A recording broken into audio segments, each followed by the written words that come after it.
Hi and welcome back. Let's work on the menu that the users are going to see. So the first thing to do is leave our models and instead go into the project and create a new Python file which we're going to call menu. And then create your class menu, which extends from object. And here it's going to have an init method which is going to do something, and we're going to look at exactly what it's going to do in a moment. And then it's also going to have a method called run menu. And run menu is going to do essentially all that we would expect a menu to do. Give the user a choice to read blogs or to write blogs, and then allow the user to create their own blog or create their own account, things like that. So let's quickly create a flow of what this menu is going to do. User read or write blogs. So that's the question we're going to ask the user. Do you want to read or write a blog? If read, we're going to say list blogs in database. Allow user to pick one. Display blogs, display posts rather. And then that's it. So, and after that, we would go back to the beginning and ask them if they want to read more or write some more. So if write, check if user has a blog. If they do, prompt to write a post. If not, prompt to create new blog. And that's it. The init method is going to ask user for author name, check if they've already got an account. If not, prompt them to create one.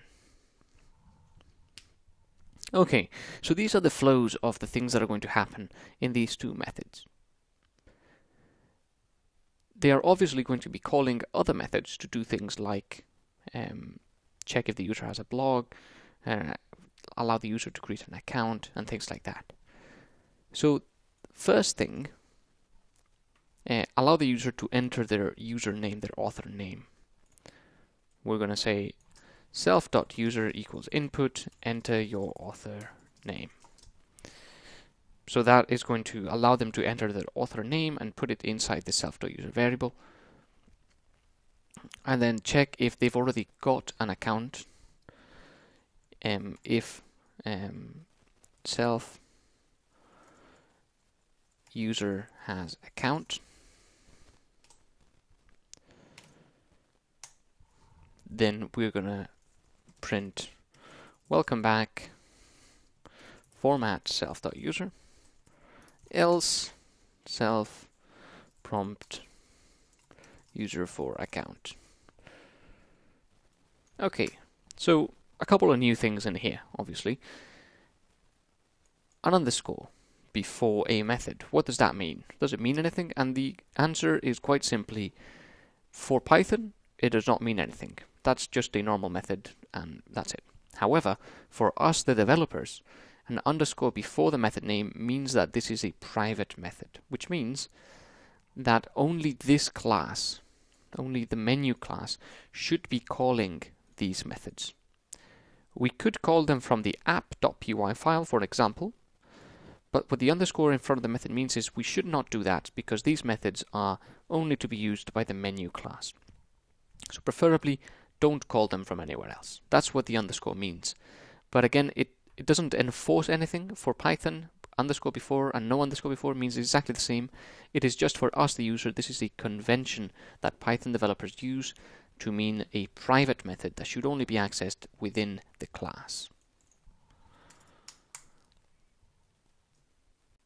So let's create these two methods and see what happens with them. So def user has account and def prompt user for account. The user has account method, the only thing it has to do is check the blogs and see if there is any blog already created with a specific author. So database.find1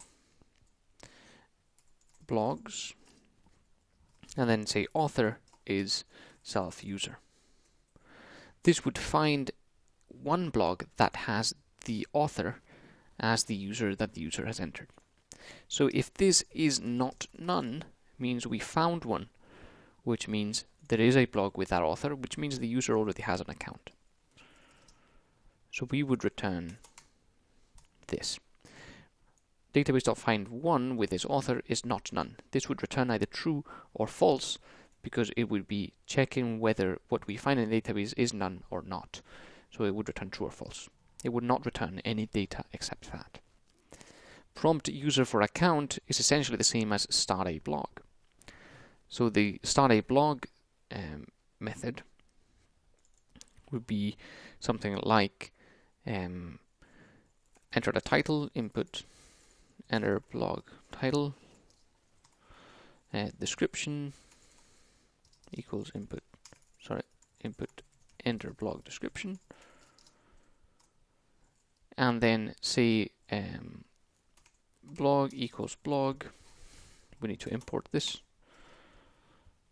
and then say author, title, and description. Self.user, title, description. So author equals of the user, title equals title, description equals description. And then we can say blog.save to Mongo, and that's it. So now the user has an account. We can proceed into writing. Okay, so let's have a look at the run menu method. We first ask the user if they want to read or write. So read or write is input. Do you want to read R or write W blogs? And then if read or write equals R, do something. Elif read or write equals write, do something else.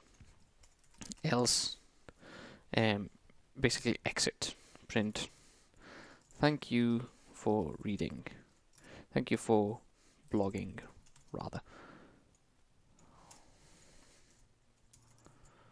Remember, we will have to put the pass in here. So what this does is ask the user whether they want to read or write. If they want to read, then we're going to list the blogs in the database and allow the user to pick one blog, display the post for that blog.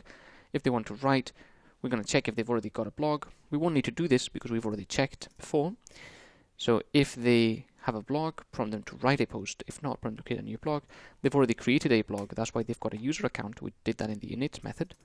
So prompt them to write a post. And that's it. When they write a post, this post will need a blog ID to be associated to. So we're going to need to store this blog somewhere.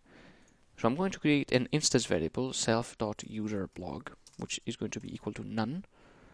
And if the user has an account, then we're going to make this user blog equal to the user's blog. And if they do not have an account, we're going to create the blog and then put the blog in that self.userblog variable. So user blog equals blog. This blog here, we put it in the user blog. And if they already have an account, blog equals database find one. If blog is not none, then we say self.userblog equals blog, return true, else return false. So if the blog is not none, meaning it exists, we set the user blog to be equal to the blog we found in the database, and then we return true. We've got an account, and now we've got a user blog. If the blog is none, meaning we didn't find anything in the database, we simply return false. And when we return false, we will prompt them for an account. Okay, so let's move on to the next video. We're going to be writing this run menu method. So I'll see you there.